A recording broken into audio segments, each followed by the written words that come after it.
नमस्कार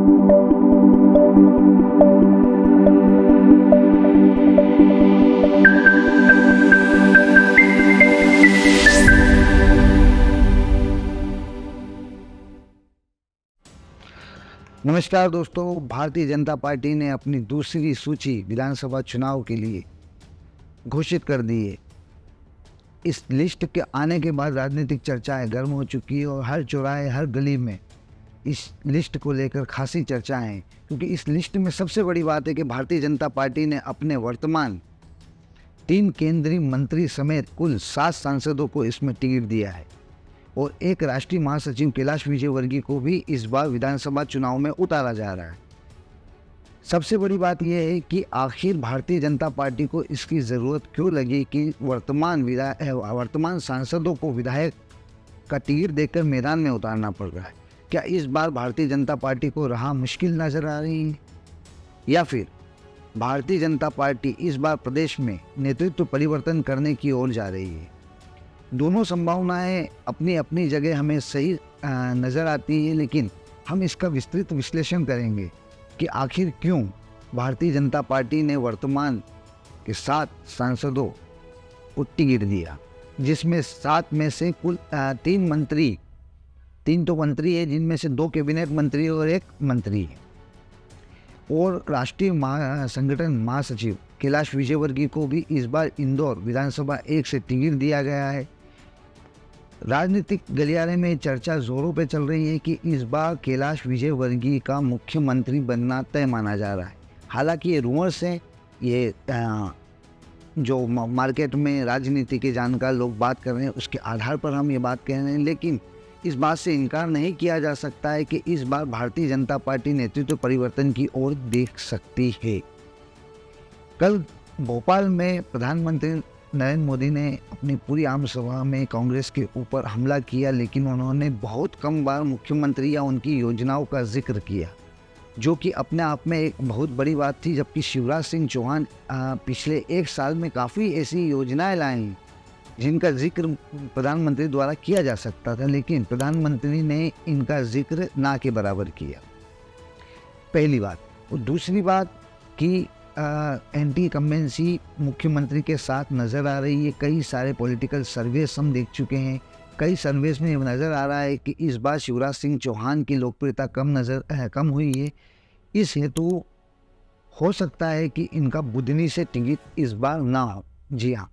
ये अपुष्ट खबर है, लेकिन हमारे सूत्रों के अनुसार इस बार शिवराज सिंह चौहान का बुधनी से टिकट होना मुश्किल नज़र आ रहा है और इस बार हो सकता है कि वो केंद्र की राजनीति में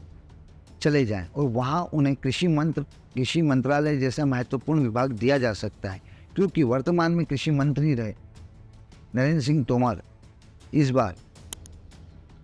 विधानसभा टिकट पार्टी ने उन्हें दिया है और वो विधानसभा में अपनी किस्मत आजमा रहे हैं। इसके साथ ही कैलाश विजयवर्गीय, फग्गन कुलस्ते और राकेश सिंह, जो पूर्व में भारतीय जनता पार्टी के प्रदेश अध्यक्ष रहे हैं, इनको विधानसभा का टिकट देकर भारतीय जनता पार्टी कहीं ना कहीं अपनी कमज़ोर सीटों के ऊपर ताकत के साथ इस बार उतरना चाहेगी। इस बार भारतीय जनता पार्टी पूरी ताकत के साथ चुनाव में उतरेगी, क्योंकि इस बार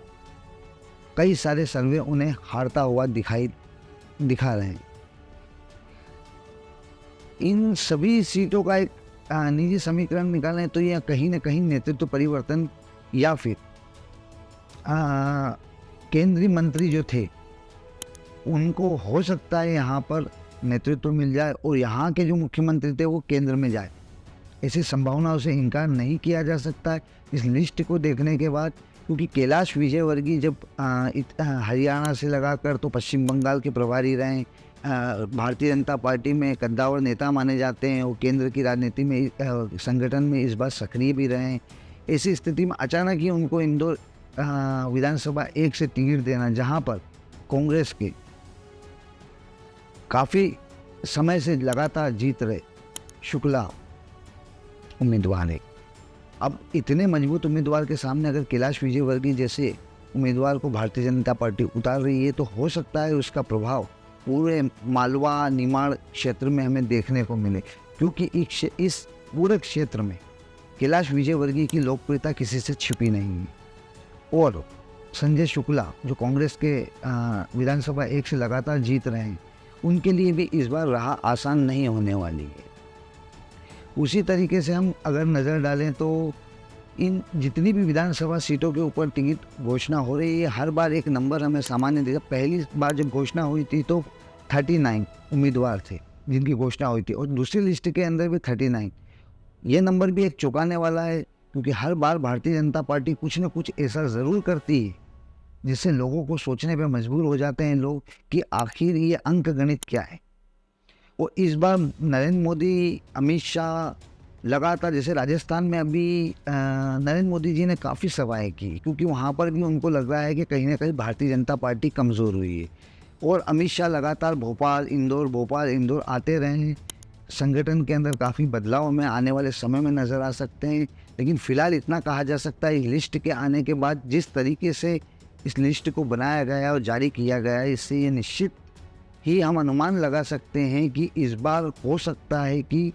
केंद्र सरकार राज्य में नेतृत्व परिवर्तन करने के मूड में हो। धन्यवाद।